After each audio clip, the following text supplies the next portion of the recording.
Okay, so let us have now our example number 1 for combined axial and flexural loadings. W310 by 202 A50 column supports beams framing into it as shown. So given dito sa atin. The column supports an axial load of 2,676 kN, which includes the beam reactions at its top.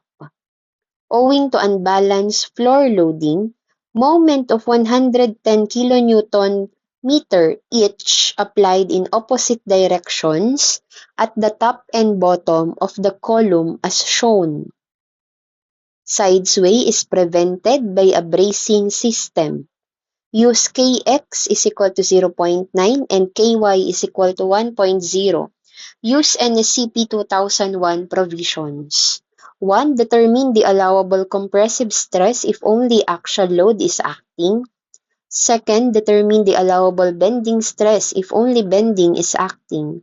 And number 3, determine the ratio of the actual and allowable axial bending stress using the interaction formula. So given are the properties of the wide flange. Alright. So ngayon dito, since this is a combination of axial or the compression and flexural members, so ibig sabihin gagamitin natin yung mga natutunan natin sa compression at sa flexural members. Okay? So, solving now for number 1, determine the allowable, o take note ha, sinabi niya, allowable. So, allowable compressive stress if axial load only. So, ibig sabihin, i-consider daw natin kung halimbawang axial load lang yung meron. Okay, so with that, ang gagamitin lang din natin is yung natutunan natin sa compression members. And ano ba yun? Diba, ano saan natin sinisimulan? We start it with the slenderness ratio, SRX and SRY. Wherein, ano si SRX? That is KX LX over RX. Okay. Ano ba yung KX natin? Eh, di ba nagbigay na siya agad that KX is equal to 0.9 and KY is equal to 1.0. So, wala na tayong problema. Kahit di natin alam kung ano ba yung naging support. So, 0.9 and then ano yung length? So, the length given naman din sa atin na okay, andito siya sa ating figure and that is 4.2 meters. Okay, so yun daw yung gagamitin natin na length. So, that is 4,200 meters divided by Rx. Ano ba yung given na Rx sa atin? That is 142 mm. Okay, so with that, ano ba ang makukuha natin dito? Makukuha natin ay value ng 26.6197. Okay, so hindi pa natin alam kung sino yung mag-govern. Pero, okay, take note, pero, i-store na natin siya kasi kakailanganin natin yan. Okay, store natin kay A. Next natin, solve naman tayo kay SRY using the formula KY LY over RY. Ano na nga given na KY sa atin? That is 1.0. And then ngayon, nagbago ba yung ating magiging length? Hindi po. Kasi wala namang sinabi sa atin na support sa weak axis. Divided by, ano yung RY natin? So, given na RY sa atin ay 80.2. Okay, so ano naman ang makukuha natin dito? This one will be equal kay 52.369. So, store nyo na rin agad ito. Kanino? Kay B naman. Okay? So, ngayon, let us identify sinong mag-govern. So, ang governing SR natin will be si 52.369 kasi mas malaki siya. Okay, so ibig sabihin yun yung gagamitan natin. Okay, next step. Next step is to solve for CC. Okay? And how do we solve for CC? That is equal to square root ng 2 pi squared E over Fy. And ano ba yung ating values? 2 pi squared, ano yung E natin? Okay, tignan natin. Nagbigay ba sa atin? Sorry, sa E natin walang problema. That is 200,000 divided by Fy. May given Fy ba sa atin? Wala. Tama, walang binigay. Pero, sinabi sa atin that this is an A50. Take note na pag A50, yung steel natin, okay, your Fy will be equal kay 345 megapascals. Okay? So, kung si A36 may 248, si A50 naman ay may 345. Okay? So, yun po yung gagamitin natin, 345. Then, ano makukuha natin value ni CC? Value ni CC will be equal kay 106.927. Okay, o store nyo na agad. Kanino? C naman. Okay? So, ano next step natin dito? We have to check, we have to compare our governing SR, which is SRY, to CC. So, sino mas malaki? Si CC ba or si SRY? Si CC. So, kung ganon, kung ito ang mas malaki, then this is an intermediate column. Okay, so kung intermediate column ito, ang ginagawa natin is we solve for the value of Z. So, Z is equal to SRY over CC. Saan ba si SRY? Na kay B. At nasaan naman si CC? Na kay C. So, ano makukuha natin value dito ni Z? Ang value niya ay 0.48955. And then, may mga katuloy pa. So, ang gawin natin ngayon ay mag-store tayo. Kasunod, store naman kay D. And then, we can now solve for the value of Fs. Ano ba si Fs? Si Fs ay equal daw kay 5 over 3 plus 3 over 8 z minus 1 over 8 z cube. Okay, nasaan ba sila? Diba si z natin ay na kay d? Okay, so palitan lang natin siya. Minus 1 over 8, then na kay d cube. So, ano makukuha natin value ni Fs? So, Fs here will be equal ngayon kay 1.83558. Okay, so may mga kasunod pa din yan. So, store na ulit natin. Store naman kay E. Okay, so next step is we can now solve for Fa. Gusto ko na siya isolve ha. So, Fa now will be equal to 1 minus 1 half ni, sorry, gamitin ko na lang si 0.5. Baka kasi mamaya malito kayo sa 2 ko tsaka sa z. So, 0.5 z squared multiplied by Fy over Fs. Okay, so we have 1 minus 0.5. Asaan si z na kay d? Tama ba? Squared.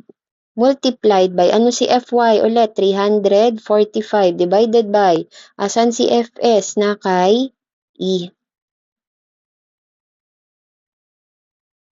Then with this, ang makukuha natin na value ni Fa ay 165.428 megapascals. So, mahaba pa yan, di ba? So, ngayon, since gagamitin din natin yan sa interaction value, store nyo na agad kay F. Pero, still, this is now our final answer for number 1. Okay, next. Let us solve for number 2. Ano ba yung tinatanong kay 2? So, determine naman daw si allowable bending stress if only bending is acting. Kapag naman si bending lang ang meron. Okay, so allowable bending stress.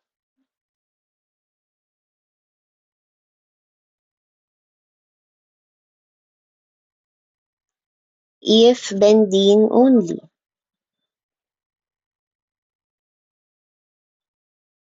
Okay. So with that, ano naman yung ginagawa natin dito? 'Di ba nagko-compact check tayo? Okay. So take note na pagdating dito sa combination natin, we are now assuming, okay? Assuming that the section is already compact. Okay? So assuming to be compact section. So kahit di nyo na i-check ngayon. Okay? So, we are now going to proceed with the L1 and L2. Okay, solve muna tayo kay L1. Paano na nga natin sinasolve si L1? 200 BF over square root ni Fy. So, we have 200 times, ano yung base ng flange? Base ng flange is 315. Divided by square root ng 345. And then, ang makukuha natin na value ni L1 ay equal kay 3,391.806 mm. Okay, next, let us solve for L2. The L2 naman, our formula is 137,900 over FYD over AF. Okay, so we have 137,900 divided by 345 as FY. And then total depth natin, what is the total depth? That is 341. 341 divided by area ng flange natin, area ng flange natin, that is 315 multiplied by, ano yung thickness ng flange? 31.8. So therefore, ang makukuha nating value ni L2 ay equal daw kay 11,741.632 mm. Ano ba yung LB? Sorry. Okay, identify natin sino si LU at sino si LC. Si LC ang mas mababa, which is si L1, and then si LU ang mas mataas, which is si L2. Ano ba yung LB natin? Di ba ang LB daw natin is 8, sorry. This is 4,200, tama? So, LB natin is 4,200 mm. So, ibig sabihin, nakagitna. So, LB is greater than LC but less than LU. So, ibig sabihin, this is a partially laterally supported. So, partially laterally supported. So, kung ganun, wala tayong magiging problema kasi ang FB na gagamitin natin will be equal lang kanino? Kay 0.6 Fy. And ano ba yon? We have 0.6. Ano si Fy natin? 345. So, therefore, what will be your FB? FB is equal to 207 megapascals. So, no need natin tong i-store kasi madali na lang namang i-type. Pero again, this is now your final answer. Okay. And lastly, ang pinapakuha sa atin dito is the interaction formula.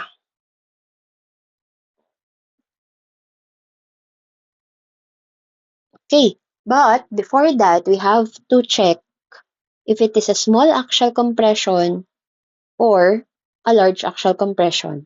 Okay, so kung papapansin ninyo, parang ngayon pa lang tayo pumupunta doon sa mismong topic. Kasi itong dalawang unang nasagutan natin is the previous topics na, diba? Okay, so before we go to FA over FA, we have to check first or we have to solve first for the actual. Okay? So, solve muna natin si actual or the FA. So, how do we solve for that? Sabi natin, FA is equal to P over A. Eh, ano ba yung P natin? 'Di ba given naman yung load. Ang load daw natin ay 2,676 kilonewton. Okay, so 2,676 kilonewton. So, gawin na natin siyang in Newton. Over, ano yung area? So, given ba yung total area sa atin? Yes, may given total area which is 25,800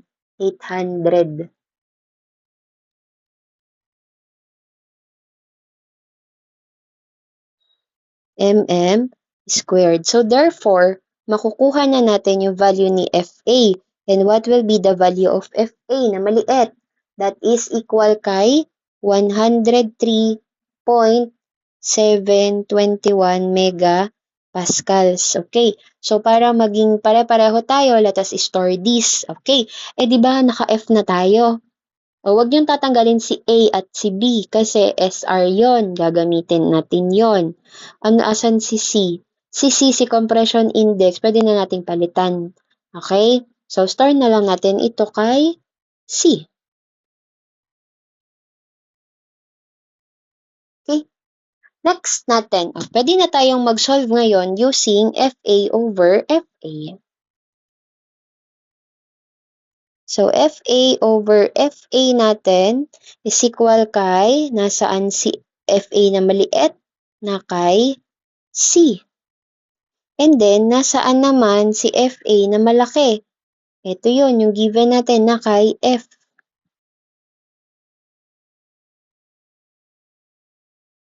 Okay, so ano ang makukuha natin dito? Ang makukuha nating value ay equal daw kay 0.62698. Ayan, laki. Mas malaki siya kay 0.15. So, ibig sabihin, this is, ano daw? This is a large axial compression. Okay. So, kung ganun, magfo-fall siya sa dalawang criterion. The strength and then the stability. But, okay, so before tayo mag-proceed doon sa may stability and strength criterion natin, solve na natin si FB na maliit. Okay? I-solve na natin ngayon si actual bending, which is si FB. Okay, ngayon ito. Meron ba tayong, may binanggit ba sa atin na regarding sa moment in terms of Y? Meron bang nabanggit sa atin dito? Parang wala naman, 'di ba? So kumbaga yung nakukuha lang sa atin dito or yung binibigay lang sa atin na bending is with respect to X. Okay, with respect to X lang. So ibig sabihin, wala tayong moment pagdating kay Y. Okay, so ang makukuha lang pala natin na FB ay FBX lang. Okay? So, to solve now for FBX, sabi natin, FBX is equal to MC over I, o kaya naman, this is equal kay M over SX. So, sino dyan yung gagamitin natin? Given naman si IX. Pero, kukuharin mo pa kasi si C. Given naman na si SX. O di si SX na yung gamitan natin, mas madali na tayo. Okay?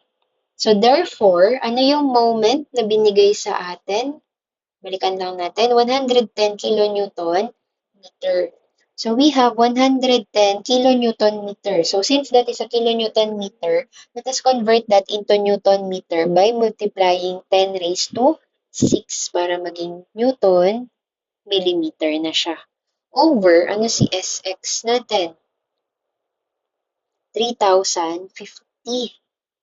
So, this is 3,050 times 10 raised to 3 mm cube.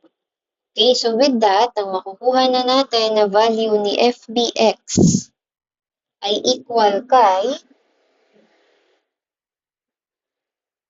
36.066 megapascals. Okay, so kailangan ulit natin yan. O, store naman natin. Pwede na natin palitan si D kasi di ba si D natin kanina is yung Z. Hindi naman na natin kailangan si Z. So, okay lang kahit palitan natin. Okay, so meron na tayong actual axial, meron na tayong actual bending. Okay, sulat nga natin yung formulas. Okay, so di ba for stability, ang meron tayo dito is the formula, FA over FA plus CMX FBX over 1 minus FA over F prime EX multiplied by FBX plus same CMY FBY over 1 minus FA over F prime EY multiplied by FBY, and this should not be greater than 1.0. Okay. So kung papansinin natin, wala na tayong problema pagdating sa mga actual na axial at actual bending. Wala na rin tayong problema pagdating sa allowable compressive strength at wala na rin tayong problema sa allowable bending stress. Tama. Ang wala na lang tayong values dito ay si CM, si F prime EX. Tama? Okay. So, ang gawin natin ngayon, isolve natin. Okay? Doon muna tayo ngayon kay CM. So, solve for CM. Balikan natin yung problem. Ang sabi sa atin dito sa problem is that side sway is prevented by a bracing system. Okay? So, side sway is prevented daw. So, saan siya pumapasok? Side sway is prevented. Ngayon, may tatlo yan, di ba? May dalawa muna. Is there a transverse loading or no transverse loading? Since wala namang binigay sa atin na transverse loading or walang binanggit, so ibig sabihin there is no transverse loading. So kapag ganun, papasok siya kanino? Doon sa may sinosolve na CM, which is CM is equal to 0.6 minus 0.4 M1 over M2, and this should be greater than 0.4. Okay, so we still have to solve for M1 over M2 pala. O, balikan natin yung problem. Ano yung nakita natin na moment, yung direction ng moment natin, opposite, 'di ba? Bakit? Kasi yung nasa taas, clockwise, yung nasa ibaba naman is counter clockwise. So there is opposite. And then same pa rin naman sila na 110, 110. So kaya lang ang mangyayari sa atin dito will be sulat na natin. We have 0.6 minus 0.4, si M1 and 2, di ba? Since opposite direction, negative. So, 110 over 110. Then, check natin if this is greater than 0.40. So, anong makukuha nating CM? The value will be equal kay 1.0, and since this is greater than 0.4, and then okay ito na gamitin. So, si CM na 1.0 ang gagamitin natin. Okay? Next is let us solve for amplification factor. Okay? So, solve for amplification factor. So, ano ba yung amplification factor natin? So, di ba ito yung meron tayong So, AF is equal to 1 minus FA over F prime EX. Yan po yun. So, ngayon, bago natin makuha yan, kailangan na natin value ni F prime EX. And how do we solve that? That is 12 pi squared E over 23 KL over R with respect to X squared. Okay. Let us just substitute 12 pi squared multiplied by 200,000 divided by 23. And ito yung sinasabi ko sa inyo. Diba, in-store na natin yung KL over R ni X. Ito siya, na kay A. Okay. So, na kay A siya. Then, don't forget, naka-square. So, anong makukuha natin na value ni F prime EX? So, makukuha natin dito will be equal to 1,453.370 megapascals. So, kanino naman natin to i-store? So, di ba kanina nakastore lang tayo kay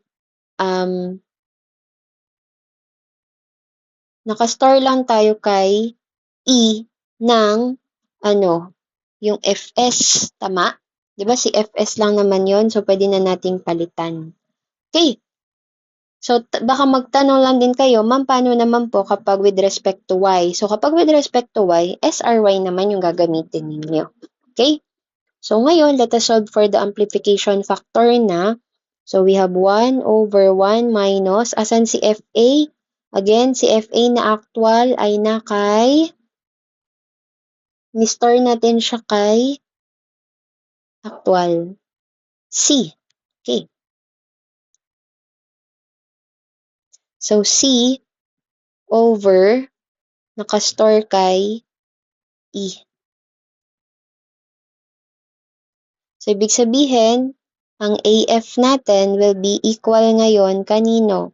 AF is equal to 1.0768. So, yun yung AF natin. Paano naman ngayon sa magnification factor natin? Kasi, di ba si magnification factor, we have to check Okay, so let us solve for magnification factor.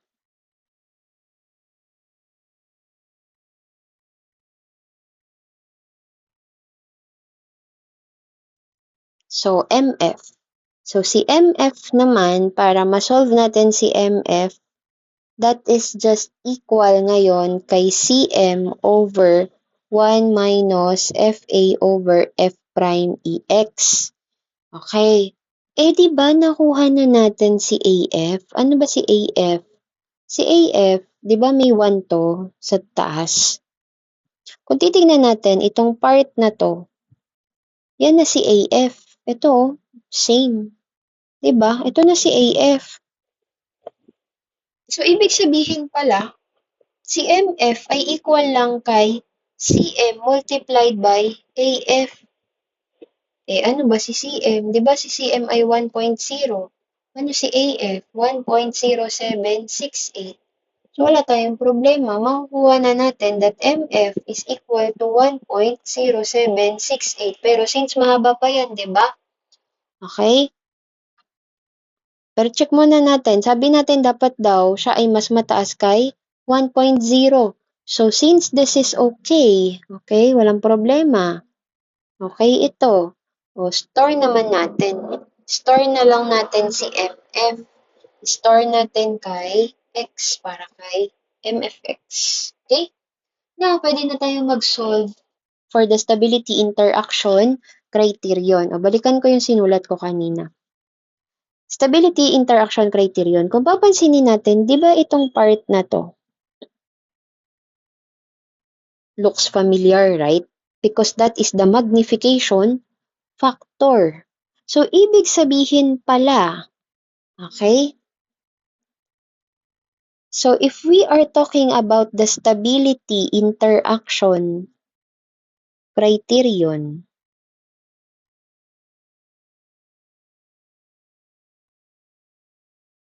okay? ang magiging formula lang pala na lang natin is FA over FA plus MFX multiplied by FBX over FBX plus same MFY multiplied by FBY over FBY, and we have to check that should not be greater than 1.0. But again, wala tayong y. So, 0 lang ito. So, dito na lang tayo ngayon. Asan si FA na maliit? Na kanino? Na kay C. Over. Nasaan si FA na malaki? Na kay F. Tama. Okay. Plus.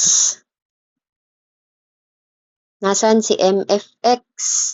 Na kay X. Okay, ito siya. And then, asaan si FBX natin na maliit? Check natin, si FBX natin na maliit ay na kay D.